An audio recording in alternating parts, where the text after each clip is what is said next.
Matin, juste après l'entretien, nous allons faire place donc à la rubrique du Tchèque. Et ce matin, je suis avec Daryl Ménégan Fagla. Bonjour. Bonjour Epiphane Chabi, bonjour à tous. Nous allons parler donc de cette affaire de faux médicaments au Bénin. La police dément des allégations diffamatoires contre le directeur général Soumaïla Yaya et ses proches. Et d'abord, comment en est-on arrivé là? Eh bien, il s'agit d'une publication qui a circulé sur certaines pages Facebook et WhatsApp, faisant état d'une implication des membres du DGPR dans une affaire donc de faux médicaments. L'information a été abondamment relayée et a suscité des commentaires divers et des mécontentements. Pour plusieurs personnes, le directeur général de la police républicaine, un homme en charge de la lutte contre ce phénomène, ne saurait être impliqué dans une situation pareille. Et c'est suite à une polémique et pour éclairer l'opinion que la direction générale de la police républicaine a apporté le mercredi 3 juillet 2024 un démenti formel sur l'implication supposée des proches du directeur général Soumaïla Yaya dans une affaire de faux médicaments. Le mercredi 3 juillet 2024 donc, la direction générale de la police républicaine, par le biais d'un communiqué, a démenti formellement des accusations de trafic de produits pharmaceutiques contrefaits impliquant les proches du DGPR Soumaïla Yaya. Et selon le communiqué, depuis quelques jours, des individus malveillants diffusent sur les réseaux sociaux des accusations faisant état de ce que l'épouse et la belle-mère du directeur général de la police républicaine seraient au cœur d'un commerce de produits pharmaceutiques contrefaits. Et les produits seraient facilités par l'usage d'un véhicule de la police républicaine. Et la direction générale de la police républicaine tient à apporter un démenti formel à ces allégations diffamatoires qui colportent les initiateurs d'un tel message et leurs complices, mais aussi condamne-t-elle fermement la propagation de ces fausses informations qui portent atteinte à la réputation même de l'institution et sont attentatoires aux dispositions du Code du numérique, lit-on dans le document.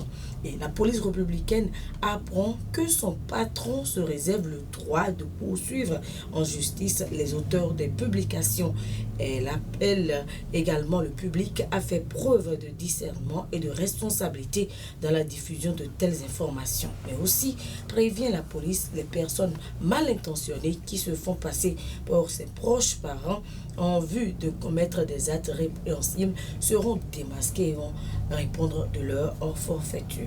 Voilà, et cette polémique d'arrêt est partie d'une autre affaire qui aurait impliqué un agent de police accusé de transporter des faux médicaments avec un véhicule de patrouille. Et oui, Epiphane Chabi, face aux journalistes, le commissaire-major Eric Ourou-Yerima n'a tout de même pas rejeté l'information selon laquelle un fonctionnaire de police soit impliqué dans une affaire similaire.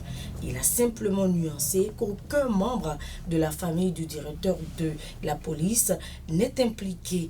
Le policier en question avait comparu devant la Cour de répression des infractions économiques et du terrorisme. Mais à la barre, le policier a plaidé non coupable. Il a rejeté les faits qui lui sont reprochés. Et face au juge, il fait remarquer qu'il avait juste voulu aider un ami à transporter un colis. Et en croire son récit devant la cour, c'est de retour de mission, un vendredi, qu'il a pris un ami avec son colis et qui a sollicité son aide à Porte-Nouveau. Il n'aurait aucune connaissance du contenu du colis. Et le fonctionnaire de la police républicaine a été cité par un individu arrêté à Épais selon une radio de la place, BIP Radio. Au cours de cette opération qui s'est déroulée le 11 juillet 2024, la police avait saisi 165 kg de faux médicaments. Et lors de son interrogatoire, le premier suspect a fait ses aveux. C'est ainsi que l'identité du policier est sortie dans le dossier. Et ses collègues policiers se sont mis à sa trousse. Ils ont été très vite appréhendés et présentés au procureur spécial qui a décidé donc de le mettre sous mandat de dépôt. Voilà. En tout cas, en ce qui concerne cette information de faux médicaments, la police alerte et menace. Et oui, la police républicaine condamne fermement d'abord la propagation de ces fausses informations qui portent atteinte à la réputation de l'institution et sont attentatoires aux dispositions du Code du numérique. Elle apprend que son patron se réserve le droit de poursuivre en justice justice les auteurs de telles publications.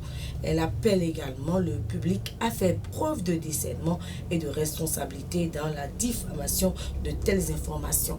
La police républicaine souligne par ailleurs que les personnes mal intentionnées qui se font passer pour ses proches parents, les proches parents donc du directeur de la police républicaine, en vue de commettre des actes répréhensibles seront démasqués et vont répondre de leurs actes. Et voilà qui est clair, mesdames et messieurs. Pas donc d'affaires de faux médicaments impliquant le DGPR ou ses proches, c'est ce qu'on peut retenir. Merci à vous, Daryl Ménégan-Fagla. On se retrouve donc vendredi prochain pour un autre numéro. Voilà, mesdames et messieurs.